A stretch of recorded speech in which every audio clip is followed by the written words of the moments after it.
Now we're going to turn to Connecticut, where a 17-year-old girl and her mother, they're filing a lawsuit against the state. The teen, named Cassandra, was diagnosed with Hodgkin lymphoma. She ran away from home after refusing to go through with any more chemotherapy treatments. Her mother fully supports her decision to refuse the treatment, and that's when the state stepped in. State officials obtained temporary custody of Cassandra and are forcing her to receive chemo. Now the teen is suing. This is not a negligent refusal to provide care. This is a choice, and Cassandra and her mother are asking that that choice be respected. Now, this is the first time such a legal issue is being addressed in Connecticut. And the question is, does a 17-year-old have the right to determine what happens to her own body? And does she have the right to decline medical care, which includes life-saving treatment? Let me be clear here. The medical professionals say that she'll have an 80% chance for survival with this treatment, but substantially less if she doesn't go through the chemo. State Supreme Court, they're hearing both sides of the issue this week on the quote-unquote mature minor doctrine. And we've seen in other cases where there's religious objections, Jehovah's Witness, certain, but Connecticut, I believe there's about 16 other states that have something similar to this as well. They're obviously looking out for the best well-being, if you believe the medical professionals, for the child, but at what point should the state be able to supersede not only a parent, but also, there's a difference between a 7 and a 17-year-old, I think, right? Absolutely. Well, and that's what the mature minor doctrine is.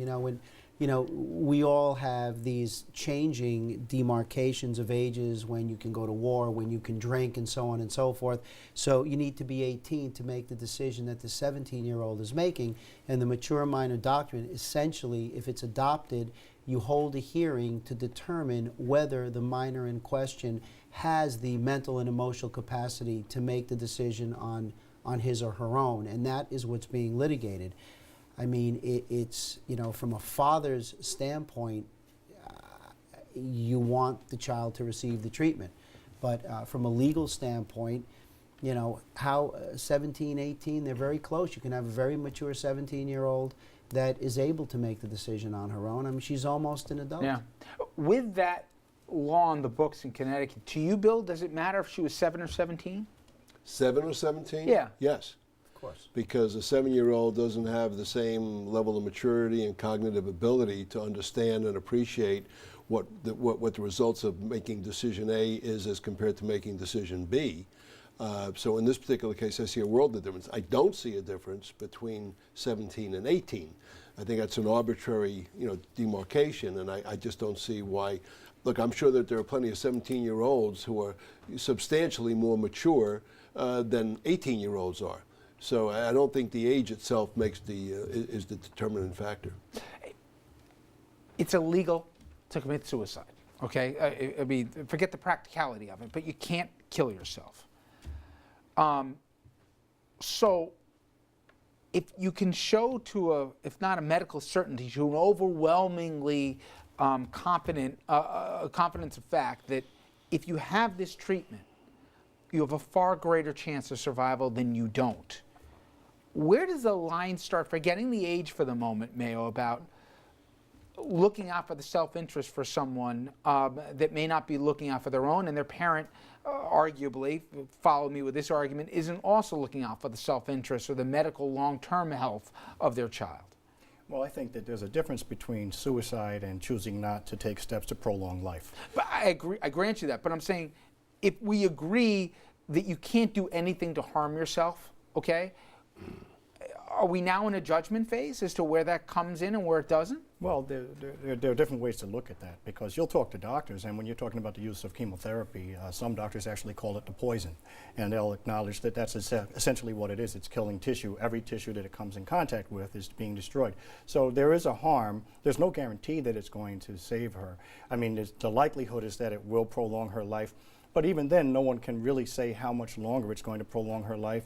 And then you have to weigh, I think that Jim and Bill hit right on point. There clearly are some 17-year-olds who are more mature than 18, 19, even 20-year-olds. I wouldn't make the same comment even about a 14 or 15-year-old, because I think that extra couple of years. Okay, but let me put a finer point on this one, okay? And I'm going to assume, as you guys would say, facts, not evidence. Let's say the young woman said, I don't want to do it because I don't want to lose my hair. okay? In fact, I believe there's a little bit of that context in this case. So it wasn't about anything more than the concern over physical appearances. Now, I think the four of us would sit back and say, well, wait a minute. If it's your kid, and you're talking about living or dying, arguably, and materially impacting the odds for survival, loss of somebody's hair, okay, is a small price to pay. Well, but it's not only, she's not choosing death over living. I think Odds. Well, it's forgetting about the odds. You're talking about the quality of life. Right. You know, so let's assume that doing this treatment is going to prolong her life.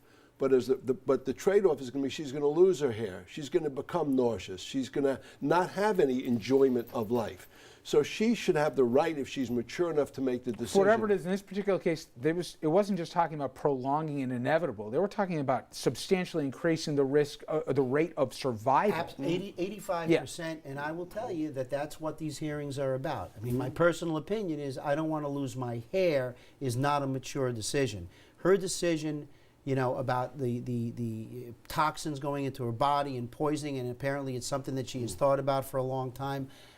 You know, I think you need to go into her decision-making process in order to make that call. Look, you're not allowed to kill yourself, but you are allowed to let yourself die. You are allowed, and no one can, at a certain age, you know, to say, you know, something, I just want to go. We recently just had a case, I think, out in the Midwest, where a young woman had a terminal illness for which there was no survival. She got married. She lived her life. She said she was going to kill herself as wasn't of November a minor. 1st.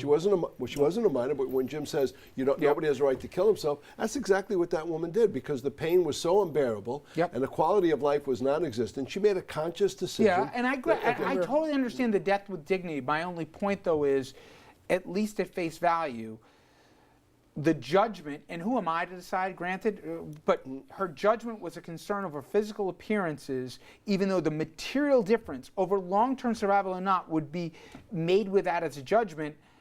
I don't know. I for one, maybe I'm the only guy at the table, but I understand and I respect what Connecticut's doing. I agree with the appearance thing. I don't know that that's a mature decision. You lose your hair, it comes back. But that's why you have that hearing, so you can determine whether it's an informed decision. Whether it's a mature decision. But the other thing is, there's no guarantee she's not going to be part of the 15% that doesn't survive. So you could prolong her life to the age of 18, and she could be in misery until that time. I got one last one for you. This is happening where in Florida.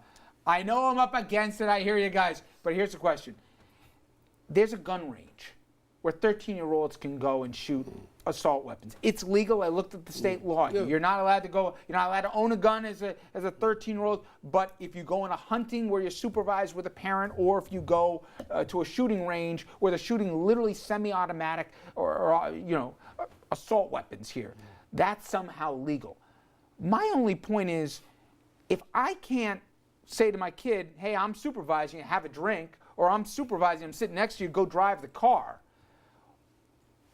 It seems that we're making up laws as we're going along. It's just, I know we all think it's crazy, but how is it legal, and how is that not negligence on the part of the parent, especially if I can give you factual evidence where a kid killed somebody at a similar range here in a similar circumstance. And said that the gun was too much for them. It's the definition of recklessness. Recklessness is you know of a risk and you consciously disregard it. You've got the situation in Arizona where they followed all the rules. The kid is shooting the gun, kills the instructor, and says the gun was too much for me. And this was the tragic incident. Come on. We obviously cut it off right before that, but obviously the gun sprayed and killed that instructor in that case. It's the definition of recklessness. But it's just, to me, we seem to have certain laws in the books that clearly identify where the lines are for certain things, and then we just, with a blind spot, because of whatever national love affairs we have with certain things, we'll just say go ahead and do something else, facts be damned. You can join the Marines, but you can't have a beer. Yeah. Why does anybody need an assault weapon to hunt a bear? To that point, Bill, and that is the best one to hit the punctuation point on. All right. Gentlemen, thank you all very much. I appreciate it. We take a quick commercial break, and we come back. I'll have some news headlines for you. Stay with us.